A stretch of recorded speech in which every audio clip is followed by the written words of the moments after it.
Hi! I have makeup. Anyway, magandang araw sa inyong lahat. Today, yung recipe natin is actually a pasta that I made I think 3 months ago, and we had visitors, si Miss Lynn, yung owner ng Sushi Master. So she requested me to make a demo for it. So basically, sana walang bashers because it's not authentically Vongole, but it's my version. So this one, I just want to introduce sort of the ingredients. This is called Galliano. So I'm not sure if you can see it, but you can buy it in Lazada kasi meron siya parang special flavor, parang very may pagka-anis na alcoholic. Pero you can use vodka, you can use, I think, Alfonso Empty Lights. I've used it before, it will work. Except, nakuha namin itong regalo, magto 3 years na sa pantry namin, I might as well start using it. And dun ko siya na-discover. This is the second bottle that we got. The first bottle, parang medyo napatagal sa pantry, hindi ko alam anong gagawin. So I finally tried it, and it really gives a good flavor on pasta. So it's available in Lazada or Shopee, or I think even in Santis kung napalawi kayo doon. Then second, I used whole clams. So this is the whole clams. Alam ko maraming attitude daming schools of thought about frozen seafood. No? So sorry kung magpapaka-chef teacher muna ako, but I think it's very important to even say it because there's still schools of thought. Marami gusto diretso from the palengke to buy clams, the others frozen. But let me just explain a little bit of the process. Hindi ko sila ine-endorse, but I believe sometimes medyo magastos din ang pumunta ng palengke araw-araw kasi magkakotse ka or sasakay ka. May iba baka may time. But sometimes wala. So sometimes I choose to buy frozen. Hindi masyado nagkakalayo yung price. So sometimes, basically, pagkaka-catch lang nila, inaano nila ng strong water and then they blast freeze it. Ibig sabihin, yung kaka-catch lang nila ng clams at kaka-wash lang nila. So the clearest state and the freshest, closest to the time siya na-catch, fini-freeze nila. Parang frozen in time. Di ba nga pag sinasabi nila nag-freeze, nagsa-stop tayo mag-age, hindi tumatanda, hindi nagde-degenerate because walang cells nagde-degenerate. So it's the same school of thought with frozen seafood. So it's entirely up to you. But for me, I'm fine. I'm fine with frozen seafood simply because they were frozen at the freshest state closest to the time na nahuli siya. So versus kasi yung isang school of thought, kung kunyari, sinasabi natin fresh sa palengke kasi hindi dumaan sa freezer. Pero kung tutuusin, nahuli siya sa dagat, pagkatapos huhugasan, tapos ipapak, dadalhin sa palengke, walang refrigeration, walang freezer. So, ibig sabihin, could go rotten or biglang mabubulok. So, ito, pinapatagal lang yan na hindi siya mabulok. So, hindi ko alam kung natatanggapin ng iba ang explanation na yun, but that's how I do it. So, this one, para lang hindi mag-overcrowd, I will just take a little bit, no? Like half. Kasi nga, if you notice, it's already open, no? So, I'm just gonna take it out a little bit. Para lang may konti-konting. See? If you notice, like this one, it's still closed. So, once maluto natin later, yan o, nag-open siya bigla. Okay? So, some I'll keep it open. Okay. Of course, we are endorsers of Vongole. Ayan, gagamitin ko yan. So, kay Miss Lynn, para sa'yo to, like what I said, pwede nyong gamitin nga talaga any sort of alcohol. Wag lang red wine, no? Vongole, sometimes it's white wine. Pero, I'm not really a white wine drinker. So, ayoko mag-open ng isang buong bote pagkatapos hindi naman mauubos kasi sayang lang. So, very simple recipe. Tapos, again, chili garlic. Kasi, normally, you use a dried chili, which is imported, pero this one can actually work just fine. So, it's totally fine. So, this is just olive oil. Okay. So, careful lang kayo when you're making pasta. Like this particular brand, this is half a box of the Barilla. It takes longer actually to cook. Because the other one that we used sa dati nating recipe, which was San Remo, yung I think na nag-live tayo, mas mabilis siya actually maluto. So, careful din tayo doon. Let's be wary. So, here is the garlic. Dried tarragon. So, normally, just a guide, if you're using dried herbs, linalagay mo siya at the beginning when you start cooking para nabubuhay siya. Unlike if you're using fresh. Just put half para I won't use so much salt. So it's now sizzling. You can start smelling the tarragon, no? That special taste. And then, this is when I'm gonna start. This gives a little bit of kick, no? Because yung sa traditional recipe nga ng Vongole, they actually use the dried chili.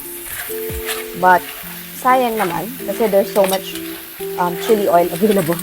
If you notice, I use a lot of it. Kasi nga sayang. Basically, like what I said, these are frozen clams. So, kumbaga, parang ginagising mo siya. No? So, you don't add the sauce right away.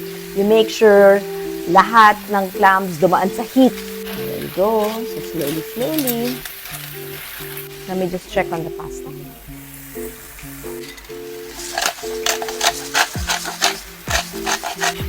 So, there you go. See? So, yung parang liquid niya, yung liquid na nakikita nyo, it actually came from the clams. No?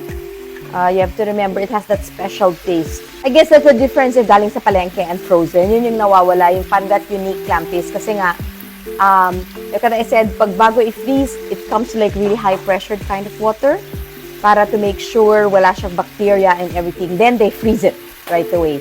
Versus, if you go to the palengke, tapos bumili ka ng halaan, no?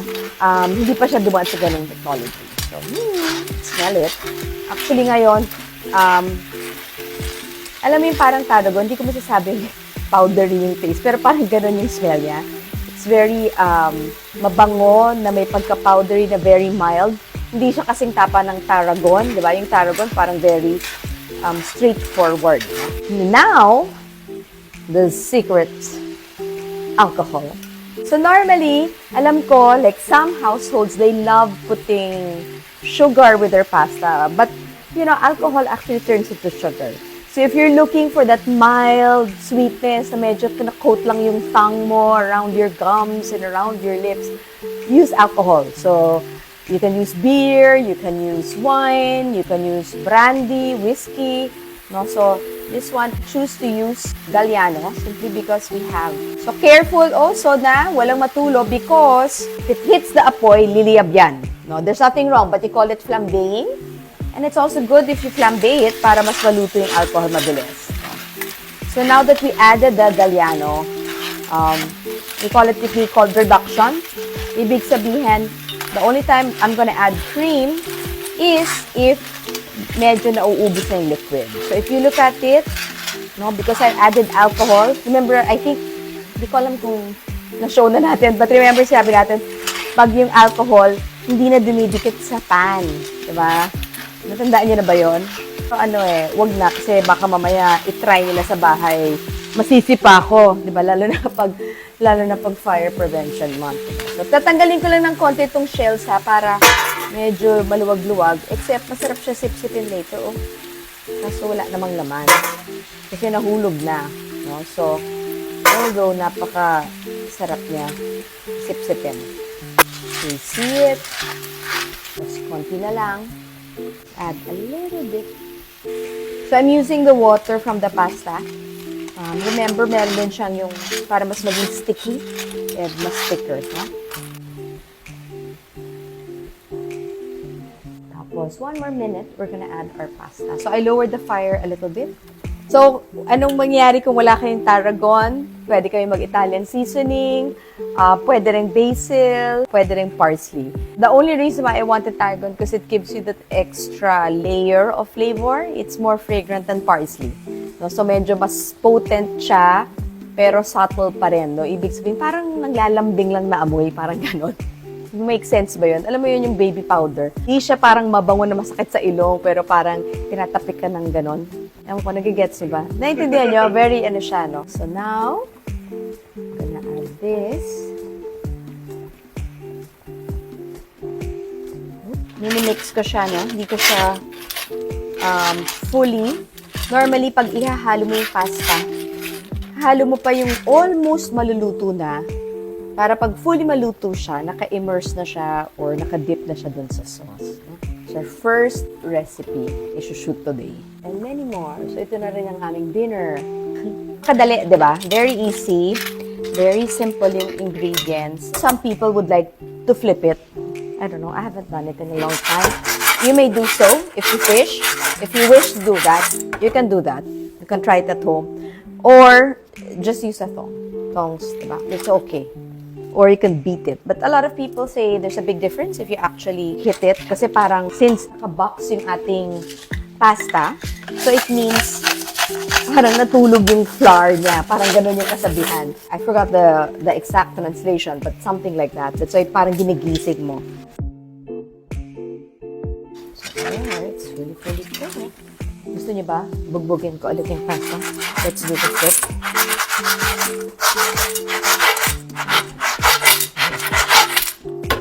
Walang lumampas. Okay. So there you go. And then, I'm just gonna add. So, why do we add Parmesan cheese? No? Para lang sa mga, wala lang, konting trivia. Normally, ang kasabihan nila, you add Parmesan cheese simply because when you're cooking pasta, especially if you're cooking aioli, sometimes merong mga mantika-mantika na natitira. So, that's one of the reasons. That's one. And second is, kung medyo sobrang malabnaw yung pasta, which is not our problem, you normally add the Parmesan cheese as a thickener. Okay? So, let's plate this because our customer is hungry. So, if you notice, I didn't add so much salt, diba? Kasi nga, I don't know if you remember, we actually added chicken bouillon. So, there you go. We're ready to serve our customer. We'll see if this is any good.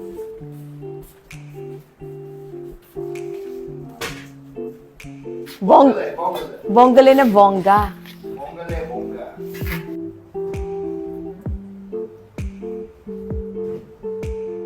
Spicy?